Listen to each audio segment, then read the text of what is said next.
Assalamualaikum warahmatullahi wabarakatuh.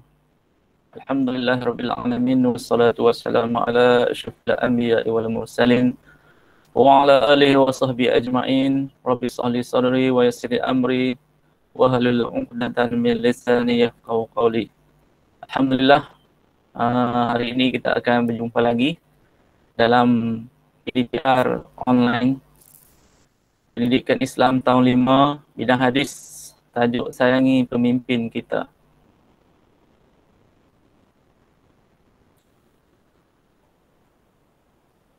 Seperti biasa, kita akan mulakan pelajaran kita pada hari ini dengan membaca doa. Ustaz minta semua murid-murid angkat tangan paras dada, baca doa bersama-sama Ustaz. A'udzubillahi minasyaitonirrajim. Bismillahirrahmanirrahim. Allahumma inni a'udzubika minal lahmi wal hazan wa a'udzubika minal ajzi wal kasal wa a'udzubika minal jubni wal bukhl wa a'udzubika min ghalabati ad-daini wa qahri rijal. Walhamdulillahi rabbil alamin. Baik, untuk hari ini kita keluarkan buku Pendidikan Islam tahun 5. Rujukan buku teks muka surat 38, 39, 40, 41 dan 42.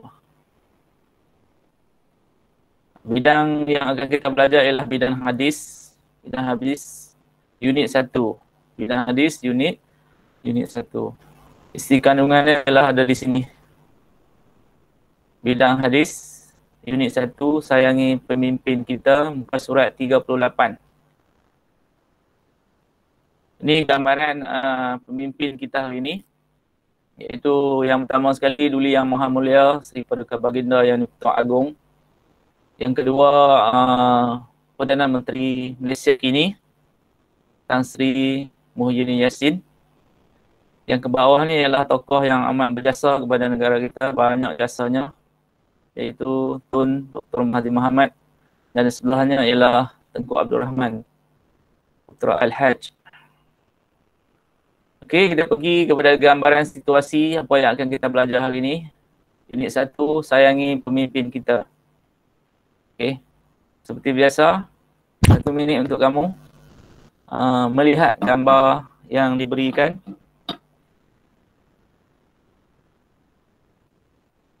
Apa situasinya? Okey. Supaya kita teliti sama-sama. Gambar ini di sini ni gambaran dia di sebuah apa ni? Sebuah dewan. Sebuah dewan lah. Lepas tu di atas ni tulis camp kepimpinan muda. Okey. Pemimpin muda lah.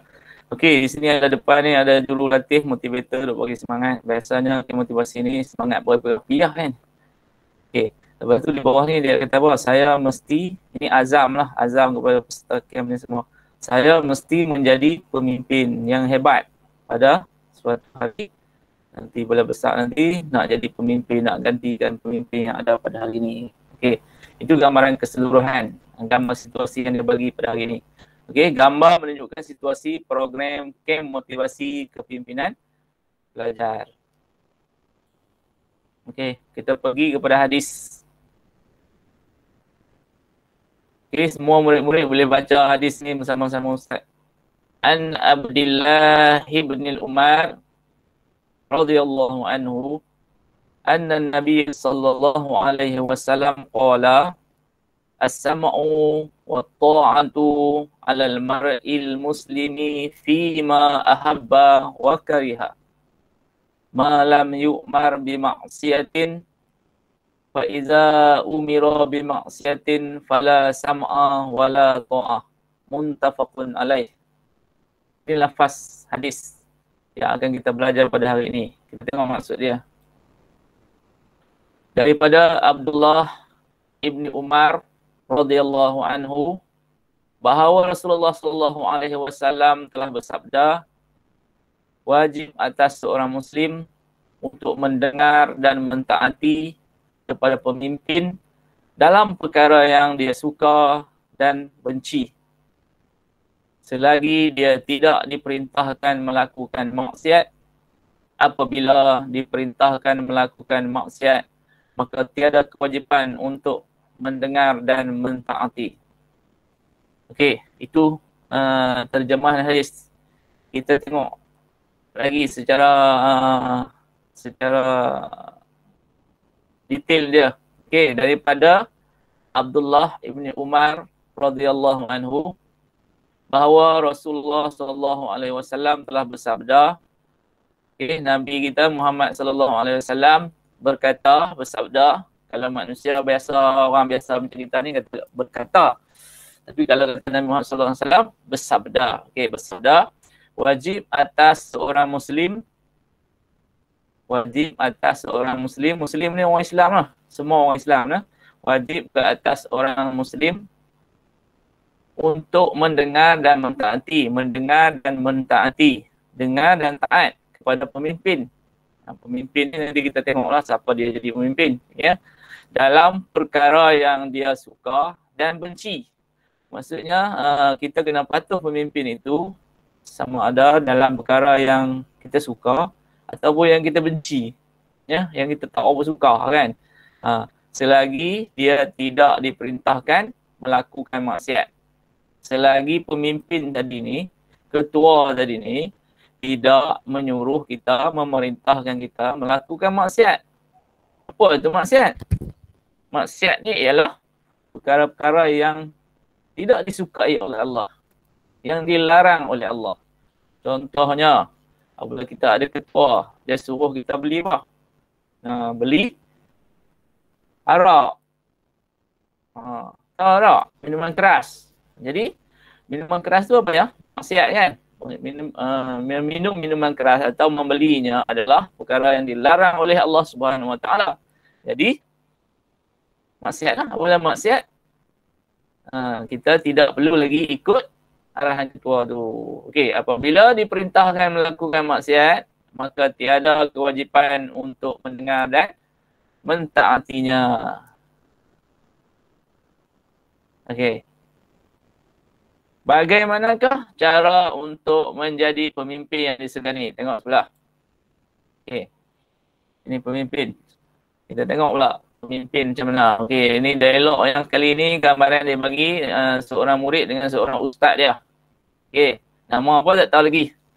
Ni pelajar comel ni nama tak tahu lagi. Kita tengok lagi nama apa.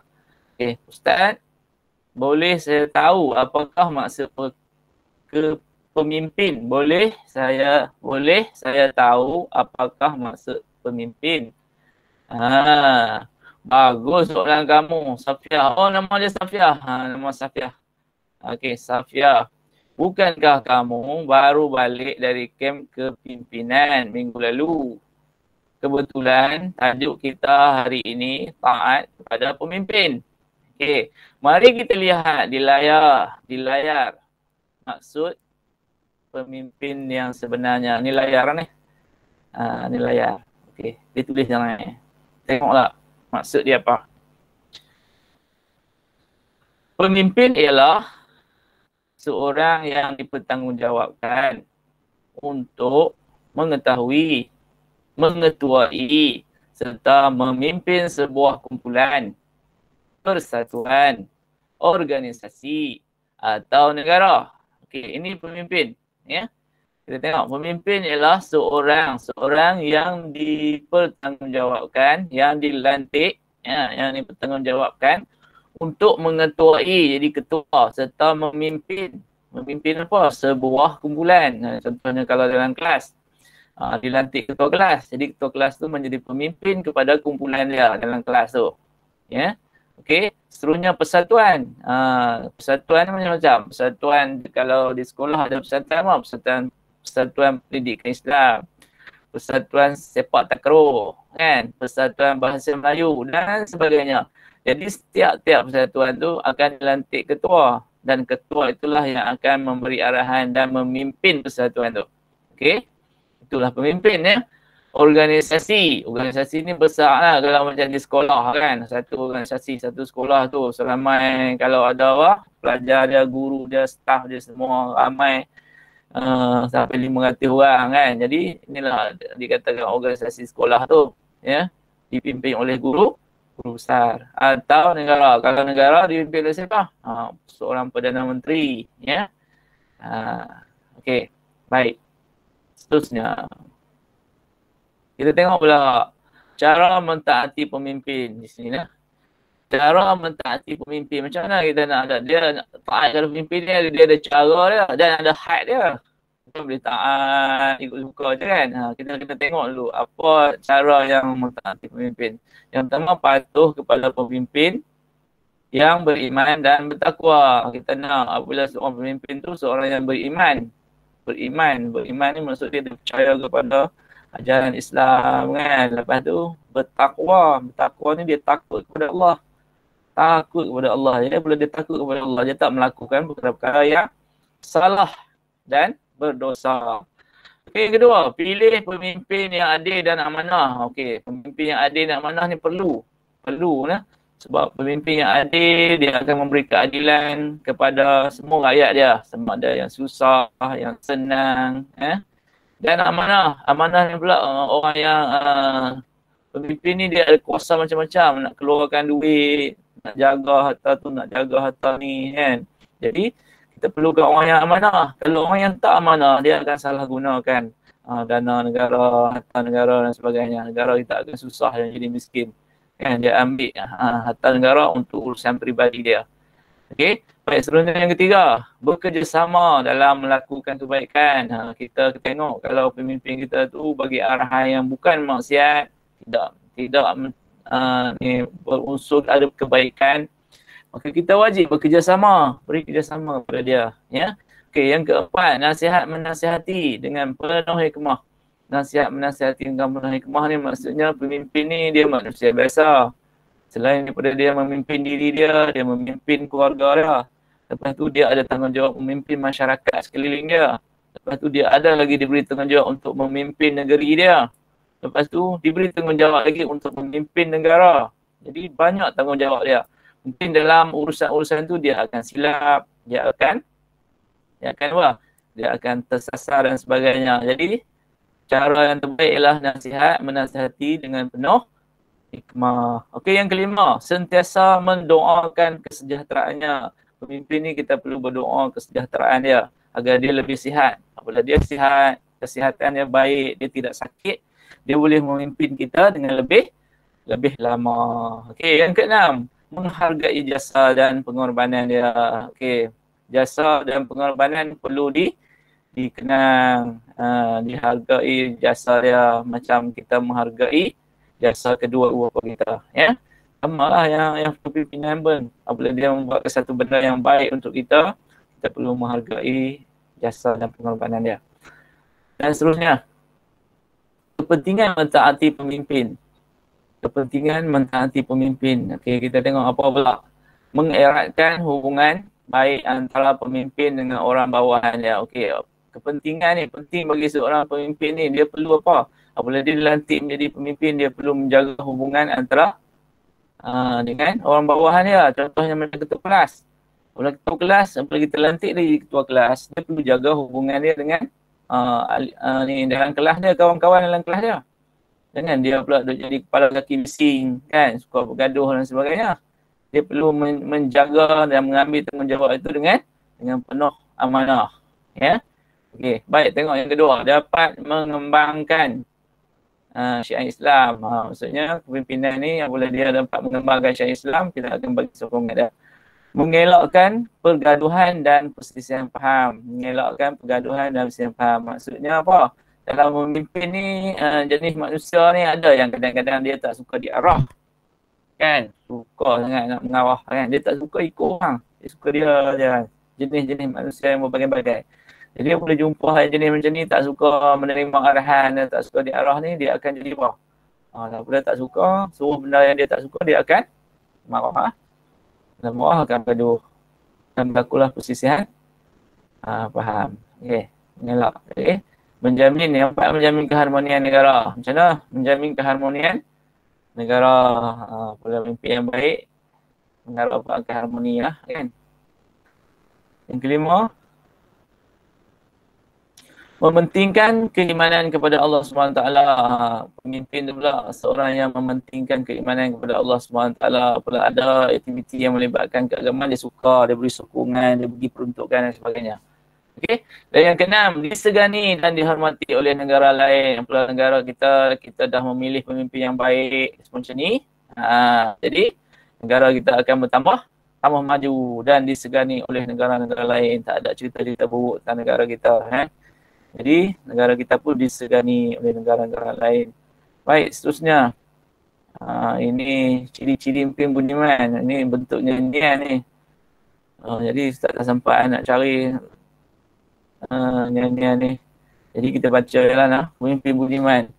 Kawan-kawanku, mari amalkan taat kepada pemimpin budiman. Apa yang dimaksudkan dengan pemimpin budiman ni? Okey. Tiga, bicara lembut, bersopan. Maksudnya pemimpin budiman ni ciri yang pertama ialah dia apabila dia bercakap, dia bersopan. Dia tak guna bahasa kasar, dia tak guna bahasa kesat, dia tak marah-marah, kan? Dia lembut saja bicara dia. Tapi penuh dengan penegasan dan juga hikmah dia. Dia ada pemimpin ni macam tu lah, bukan semua orang boleh layak dipimpin, kan? Bekerjasama, diberi sokongan. Okay. Hargai jasa, doa sejahtera, menasihati jika ada kekhilafan. Okey. Jadi pemimpin budiman ni tengok pula bila dia berlaku kekhilafan, dia akan nasihat kita elok. Dia tak marah, dia tak maki, dia tak kata, dia tak menulis macam-macam. Dia memberi nasihat yang baik. Orang yang intelek, orang yang cerdik ni tak payahlah gunakan bahasa yang kasar-kasar. Cakap sekali faham lah, kan. Okey. Itulah juga tengok pula seterusnya, Tuhan kan sayang. Okey, Allah akan redha kepada kita, kepada pemimpin yang macam ni. Dapat keredaan, mendapat keredaan daripada Allah SWT. Hidup harmoni, negara aman. Hidup harmoni, negara aman. Okey, tengok pemimpin amanah. Yang ketiga sekali ciri pemimpin budiman ni adalah seorang yang amanah. Amanah serta beriman. Apabila dia beriman, dia akan amanah keluar sendiri lah. Sebab beriman ni antara orang-orang yang akan mematuhi perintah Allah. Antara perintah Allah ialah menjalankan tugas dengan penuh amanah. Jauhi rasuah. Rasuah ni, jauhi rasuah. Elak perpecahan. Elakkan perpecahan. Adil saksama. Pemerintahan. Masyarakat maju, capai wawasan. Masyarakat akan lebih maju jika ada tiga ciri-ciri pemimpin budiman yang disenaraikan sini. Baik, habis dah. Tugasan mingguan. Okey, tugasan mingguan. Bina peta minda tentang cara mentaati pemimpin dan kepentingan mentaati pemimpin. Ini contoh contoh peta minda. Ini peta minda lah. Peta minda ni boleh dibuat macam berbagai-bagai cara lah. Ada yang boleh buat bulat-bulat, kan, tulis yang benda tu dalam ni. Ataupun buat kotak. Ataupun berbagai-bagai cara lain yang sesuai dengan isi kandungan dia. Okey, kata-kata hikmah. Kata-kata hikmah, kata-kata patah. Harimau mati meninggalkan belang, manusia mati meninggalkan nama. Okey, harimau mati meninggalkan belang maksudnya apa? Harimau ni adalah binatang yang digeruni di dalam hutan belantara. Sebab apa dia digeruni? Sebab dia makan binatang lain. Kita pun manusia pun gerun dengan dia, kan. Kalau kita tengok dekat sungai tu, kita kata ada harimau, kan. Kita tak fikir lah. Sebab manusia pun takut kepada ni sebab nama harimau tu. Okey. Harimau mati meninggalkan belang, manusia mati meninggalkan nama. Manusia mati meninggalkan nama. Okey, manusia tak makan orang. Tapi dia meninggalkan nama sebab apa? Sebab jasa-jasa dia. Sesuai lah ni dengan topik kita, hadis kita hari ni. Ya. Iaitu manusia mati meninggalkan nama. Nama ni jasa-jasa dia lah, macam kita duduk tengok tadi ni, kan. Maksudnya Tengku Abdul Rahman Putra Al-Haj. Lama lah mati. Tapi jasanya tetap dikenang di dalam lipatan sejarah sebagai orang yang berjasa kepada negara kita. Ya. Okey. Terima kasih kerana sudi menonton. Jumpa lagi di pelajaran akan datang. Wabillahi taufiq wal hidayah. Wassalamualaikum warahmatullahi wabarakatuh.